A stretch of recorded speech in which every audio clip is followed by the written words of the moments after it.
India news में आपका स्वागत है। मैं हूं आपके साथ हैदर ज़ैदिया। ये खबरों की शुरुआत करते हैं। आपको बता दें भिवानी में अंतर्राष्ट्रीय गीता जयंती के अवसर पर 3 दिवसीय जिला स्तरीय समारोह का रंगारंग आगाज किया गया और इस अवसर पर मुख्य अतिथि कृषि मंत्री जेपी दलाल ने कहा कि नई पीढ़ी को गीता और संस्कृति का ज्ञान देने को ऐसे आयोजन को जरूरी बताया गया है। 3 दिवसीय गीता जयंती समारोह का शुभारंभ हवन यज्ञ और वैदिक मंत्रों के साथ हुआ है। खास बात यह रही कि इस दौरान हर विभाग और संस्था की स्टॉल घास फूस से एक जैसी झोपड़ी में बनाई गई थी, जिससे मिनी क्यूबा भिवानी में मिनी सूरज कुंड और ठेठ हरियाणा की झलक देखने को मिली है।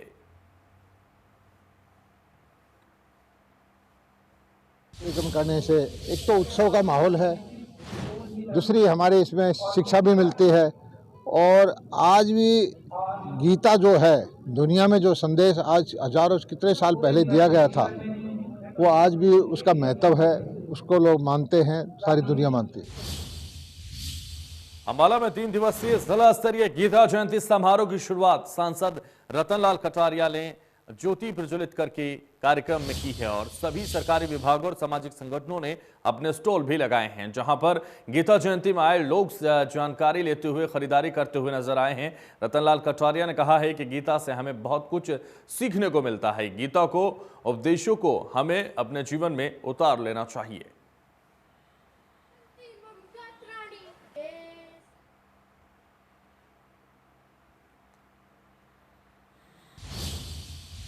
कुरुक्षेत्र के ब्रह्म सरोवर तट पर अंतर्राष्ट्रीय गीता जयंती समारोह में आयोजित संत सम्मेलन में हरियाणा के महामहिम राज्यपाल बंडारू दत्तात्रेय ने शिरकत की है और स्वामी गुरु शरणानंद और जूना अखाड़े के महामंडलेश्वर स्वामी अवधेशानंद गिरी, गीता मनीषी स्वामी ज्ञानानंद महाराज और अन्य गणमान्य संतों ने संत सम्मेलन में दीप शिखा प्रज्वलित कर कार्यक्रम का शुभारंभ किया।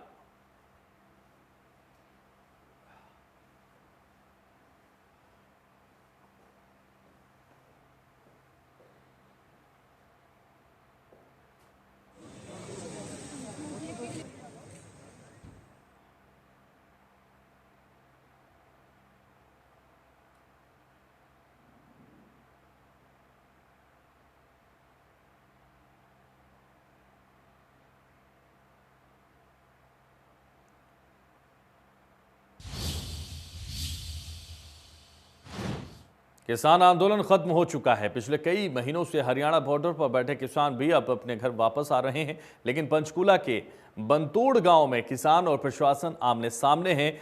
गांव के किसान और प्रशासन के बीच करोड़ों रुपए की कीमत की जमीन को लेकर विवाद खड़ा हो गया है। पंचकूला यमुनानगर हाईवे के साथ लगती 450 एकड़ से ज्यादा जमीन पर कब्जा करने की बात को लेकर किसानों और प्रशासन के बीच तनातनी का माहौल बना हुआ है। पंचकूला प्रशासन की टीम इस जमीन पर कब्जा लेने के लिए पैरामिलिट्री फोर्स, पंचकूला पुलिस और प्रशासनिक अधिकारियों की टीम के साथ मौके पर आई, लेकिन किसानों के आगे इन सभी को झुकना पड़ा। असल में पंचकूला के बंतोड़ गांव में 450 एकड़ से ज्यादा जमीन पर किसानों का पिछले कई दशकों से कब्जा है। किसानों का दावा है कि यह जमीन उनकी है, उनके पास पूरे दस्तावेज हैं, लेकिन कुछ लोग सरकार के साथ मिलकर इस जमीन को हमसे छीनना चाहते हैं।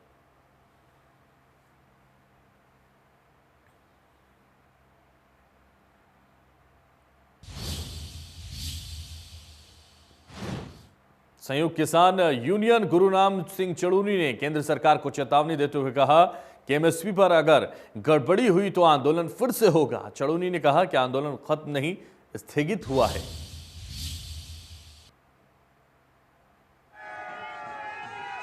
के लिए सभी किसान भाइयों का धन्यवाद है। जो जीत का श्रेय है वो हमारे जो शहीद हुए 750 के करीब शहीद हुए हैं, उन सब का के जो है वो इसका सेहरा, जीत का सेहरा उनके सिर जाता है।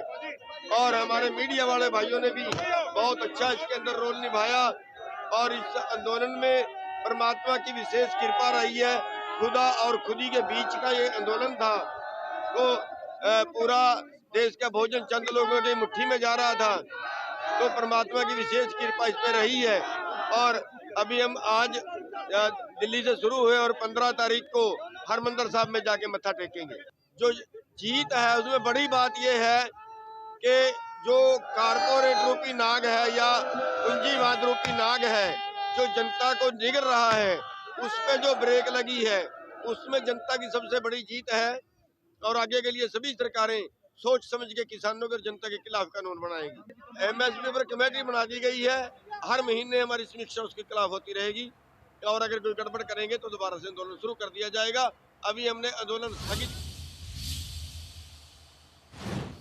किसान आंदोलन की समाप्ति पर पूर्व विधानसभा अध्यक्ष ने कहा कि पीएम ने फैसला लेने में देरी की, जिसकी वजह से सैकड़ों किसानों की जान गंवानी उनको पड़ी है। किसानों ने बड़े शांतिपूर्ण तरीके से इतना लंबा आंदोलन चलाया है। किसानों को अपनी मांगों को मनवाने के लिए करना पड़ा। जो 1 साल बाद प्रधानमंत्री को होश आया, वो अगर पहले आ जाता तो बहुत बड़ी हानि को रोका जा सकता। सैकड़ों लोग मरे हैं, इतने मैंडेज वेस्ट हुए हैं और अल्टीमेटली देश के प्रधानमंत्री को देश से माफ़ी मांगकर अपनी बात को वापस लेना पड़ा। तो ऐसी परिस्थिति ना आती तो और बेहतर रहता। लेकिन किसानों ने, देश के किसानों ने अपनी लड़ाई लड़ी, उनको किसी भी नाम से पुकारा। कई बार तो आतंकी कह दिया, कभी देशद्रोही कह दिया, कभी कुछ कह दिया। लेकिन मेरी याददाश्त में और जितना इतिहास में जानता हूँ, इतना सफल, इतना लंबा, इतना ऐतिहासिक आंदोलन इतनी शांति से गांधी के सिद्धांत पर चलकर किसानों ने निकाला है। अब सरकार ने अपने गलती का एहसास करके किसानों के घर वापसी करने के बाद स्थानीय दुकानदारों, लोगों ने ही नहीं बल्कि उद्योगपतियों ने भी काफी राहत की सांस ली है। जहां सोनीपत इंडस्ट्री प्रभावित हुई है और जहां से ज्यादा नुकसान उठाना पड़ता था।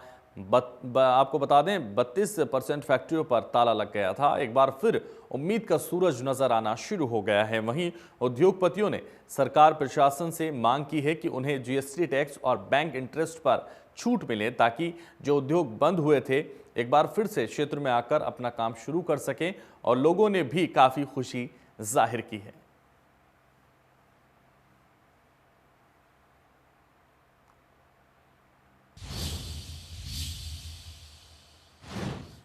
उकलाना के हैफेड के गोदाम के खराब गेहूं का वीडियो सोशल मीडिया पर वायरल हो रहा है, जो उकलाना के आसपास चर्चाओं में खूब बना हुआ है। हैफेड के मैनेजर अनिल सिहाग पर गंभीर आरोप लग रहे हैं।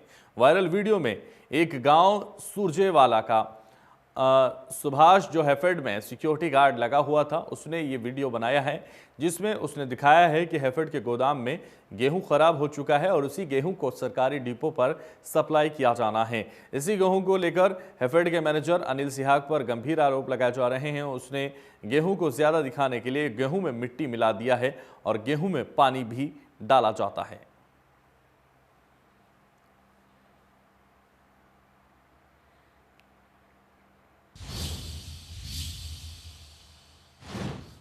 साइबर सिटी गुरुग्राम में फिर से कोरोना के मामले बढ़ने लगे हैं और वहीं बढ़ते कोरोना के मामलों के बावजूद लोग लापरवाही बरत रहे हैं। गुरुग्राम से हमारे सहयोगी दीपक शर्मा की ये खास रिपोर्ट देखिए आप। साइबर सिटी गुरुग्राम में एक बार फिर से लगातार कोरोना के मामले रफ्तार पकड़ रहे हैं। आपको दिखाना चाहेंगे गुरुग्राम की तस्वीरें। हालांकि एक तरफ कोरोना के मामले रफ्तार पकड़ रहे हैं, लेकिन उसके बावजूद कहीं ना कहीं लोग आज भी लापरवाह नजर आ रहे हैं। साइबर सिटी गुरुग्राम में यूँ तो प्रशासन के सख्त आदेश है सभी को मास्क लगाने के, सोशल डिस्टेंसिंग के, लेकिन किस तरीके की तस्वीरें हैं आप यहाँ देख सकते हैं। हालांकि गुरुग्राम में अगर बात करें पिछले 1.5 वर्षों में 1,81,828 मामले सामने आए हैं, जिनमें 925 लोगों की जान गई है।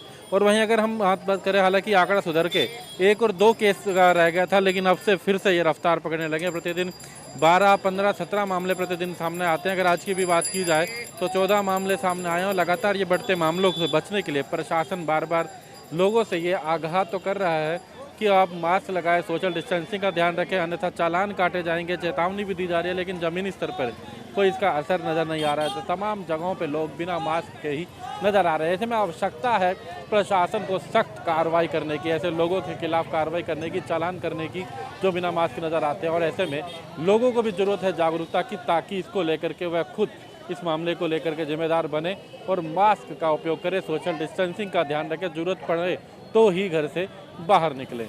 गुरुग्राम से दीपक शर्मा, इंडिया न्यूज़।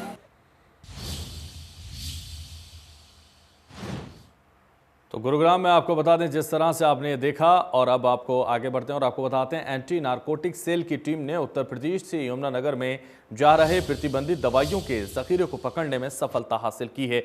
मौके से एक युवक को कार सहित गिरफ्तार कर लिया गया है और आरोपी के खिलाफ केस दर्ज कर कोर्ट में पेश किया गया है, जहां से उसे 1 दिन की रिमांड पर लिया गया है। फिलहाल पुलिस मामले की जांच कर रही है। आरोपी लंबे समय से अपनी दवाइयां बेचने का काम कर रहा था, जो काफी समय के बाद पुलिस के हाथ लगा है।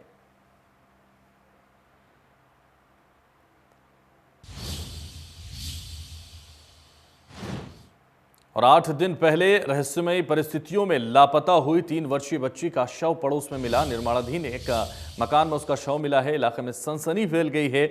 जब बच्ची के शव की सूचना परिजनों को मिली तो पुलिस को फोन कर दिया गया और पुलिस ने बच्ची के शव को कब्जे में लेकर पोस्टमार्टम के लिए अस्पताल भेज दिया। पोस्टमार्टम के बाद ही मौत के असली कारणों का पता लग पाएगा। फिलहाल पुलिस सभी पहलुओं को लेकर जांच में जुटी हुई है। घटनास्थल के आपको बता दें, पुलिस ने बच्ची के नीचे से दबी मिट्टी और अन्य साक्ष्य भी जुटा लिए हैं। मकान मालिक को पूछताछ के लिए पुलिस हिरासत में ले लिया गया है।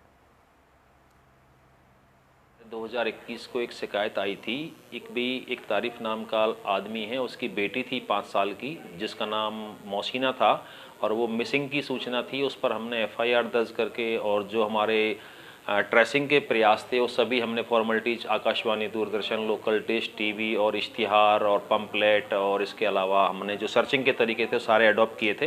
बट आज हमें सूचना मिली थी कि जो मिसिंग लड़की थी वो एक उनका पड़ोसी है, शौकीन नाम का व्यक्ति, जिसका काम घर का जो काम है वो अंडर कंस्ट्रक्शन है और उसमें चिनाई का काम चल रहा था। तो उसके मलबे के अंदर उसका हाथ दिखाई दिया, एल्बो, जिस आधार पर हम मौके पे पहुंचे और जो मलबा हटा करके जो मिसिंग लड़की थी मौसीना, उसको वहाँ से बाहर निकाल करके और पोस्टमार्टम के लिए हमने मांडीखेड़ा भेज दिया है। बट आज कुछ टेक्निकल प्रॉब्लम्स के कारण जो डॉक्टर्स की जो टीम थी वो अवेलेबल नहीं थी, जिसकी वजह से डेड बॉडी को नल्हड़ शिफ्ट किया गया है। नल्हड़ से कल पोस्टमार्टम उपरांत जो भी प्रोसेस होगा, कॉज ऑफ डेथ आएगा।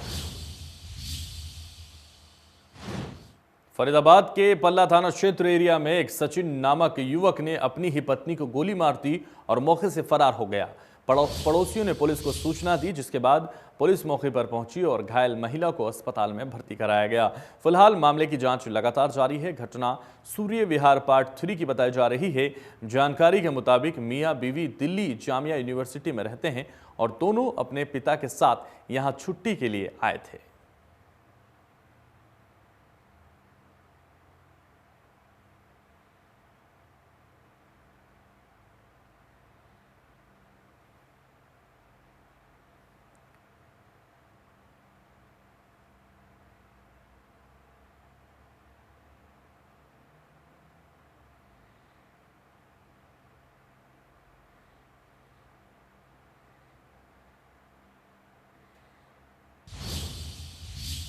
तो 22 जिलों में बस इतना ही। दीजिए मुझे इजाजत, लेकिन एक नजर डालते हैं हेडलाइन पर।